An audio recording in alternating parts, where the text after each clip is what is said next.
Vardant Dievo Tėvo ir Sūnaus ir Šventosios Dvasios. Amen. Ateik šventoji dvasia, ateik per nekaltojo mergelės Marijos, tavo mylimos sužadėtinės užtarimą.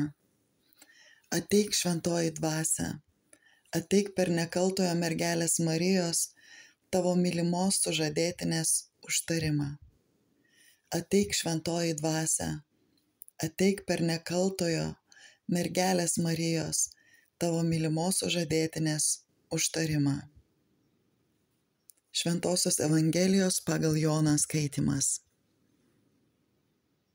Jam pasišalinus Jėzus prabilo: dabar žmogaus sūnus pašlovintas ir Dievas pašlovintas per jį.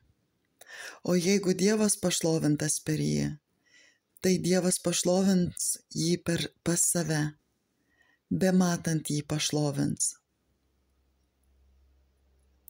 Vaikeliai, aš jau nebeilgai būsiu su jumis. Jūs ieškosite manęs, bet sakau jums tą patį, ką esu žydams pasakęs.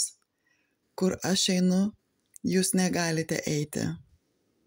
Aš jums duodu naują įsakymą, kad jūs vienas kitą mylėtumėte, kaip aš jūs mylėjau, kad ir jūs taip mylėtumėte vienas kitą. Iš to visi pažins, kad esate mano mokiniai, jei mylėsite vieni kitus. Gyventi radikaliai meilės įsakymu. Melskime su širdį gebančią mylėti nepaisant žaizdų ir nuoskaudų. Įsivaizduosiu save tarp apaštalų, kurie kalbasi su Jėzumi aukštutinėme kambaryje. Stebėsiu ramybę ir širdingą meilę, su kuria Jėzus kreipiasi į savo mokinius. Vaikeliai, dar trumpai būsiu su jumis. Jėzus žino apie Judo išdavystę ir kad visi mokiniai jį paliks per kančią, tačiau jis išlieka dėmesingas ir mylintis. Dar daugiau, jis turi jėgų juos paruošti artėjančioms kančioms. Jis sugeba pamiršti save. Stebėsiu Jėzaus elgesį ir žiūrėsiu į save. Ar aš gebu susitaikyti su man skirtais išbandymais? Ar susitinku ir kalbuosi su tais, kurie mane įžeidė? Mylėkite vieni kitus. Vienas paskutiniųjų Jėzaus norų prieš jo išėjimą iš šio pasaulio. Jis galvojo apie visus, net apie Judą. Meilėje negalime praeiti pro šalį nė vieno. Jėzus žino visas nuoskaudas ir blogus darbus, kuriuos darome vieni kitiems. Pasistengsiu matyti Jėzų kupiną rūpesčio. Jis rūpinasi mano bendruomenę, mano šeima ir manimi asmeniškai. Jis nori, kad mylėčiau taip, kaip jis. Net ir tuos, kurie mane išduoda, kurie mane palieka sunkiausiais gyvenimo momentais. Ką jaučiu savo širdyje girdėdamas šiuos žodžius? Pavedu save Jėzui su tuo pasipriešinimu, kuris kyla manyje, kai turiu rodyti meilę tiems, kurie mane sužeidė. Pavedu Jėzui savo šeimą, savo bendruomenę, prašysiu jo meilės dovanos vienas kitam, kad visi, kurie mato mūsų gyvenimą, pažintų mumyse jo mokinius.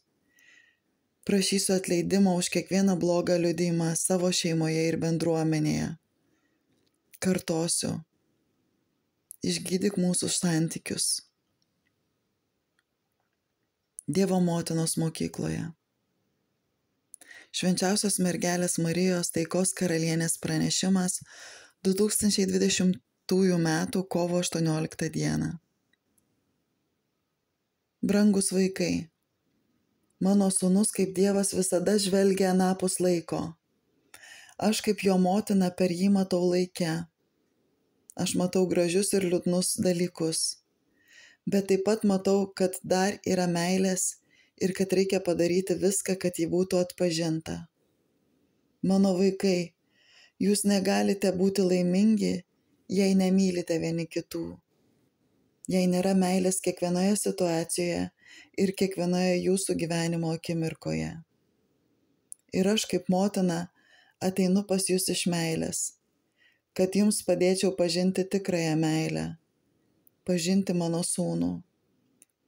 Todėl kviečiu jūs vis labiau ir vis iš naujo trokšti meilės, tikėjimo ir vilties. Vienintelis šaltinis, iš kurio galite semtis, tai pasitikėjimas Dievu, mano sūnumi. Mano vaikai, nerimo ir atsižadėjimo akimirkomis ieškokite tik mano sūnaus veido. Gyvenkite tik jo žodžiais ir nebijokite. Melskitės ir mylėkite nuoširdžiais jausmais, gerais darbais. Ir padėkite, kad pasaulis pasikeistų ir mano širdis triumfuotų. Kaip ir mano sūnus, aš jums sakau, mylėkite vieni kitus, nes be meilės nėra išgelbėjimo. Ačiū jums, mano vaikai. Marija, padėk man rinktis meilę kiekvieną akimirką, kiekvienoje situacijoje. Tegul meilė triumfuoja. Meldžiamės kartu su tavimi už širdį, gebančią mylėti nepaisant žaizdų ir nuoskaudų. Pasiaukojimo malda. Švenčiausioji mergelė Marija, šiandien tavo akivaizdoje ir tavo rankose aš atnaujinu ir sutvirtinu savo krikšto įžadus. Visiems laikams atsižadu šėtono, visų jo darbų ir visiškai aukoju save švenčiausiai Jėzaus Kristaus širdžiai. Noriu nešti savo kryžių ir sekti Kristumi per visas savo gyvenimo dienas, pagal dangiškojo tėvo valią. O Marija, visų dangiškųjų galybių ir visos bažnyčios akivaizdoje, aukoju save tavo nekalčiausiai širdžiai. Būk man motina ir karalienė. Su visišku paklusnumu ir meile patikiu ir aukoju tau savo kūną ir sielą, visą, ką turiu, matoma ir nematoma, savo gerųjų praeities, dabarties ir ateities darbų vaisius. Suteikiu tau pilną laisvę savo nuožiūrą, visiškai naudotis manimi ir viskuo, kas man priklauso, pagal tavo šventą valią didesniai Dievo garbei, dabar ir per amžius. Amen. Kunigo palaiminimas. Linkėjimai iš Medžiugorjės. Tai buvo Marijos šviesos bendruomenės pasidalinti apmąstymai. Būkit palaiminti.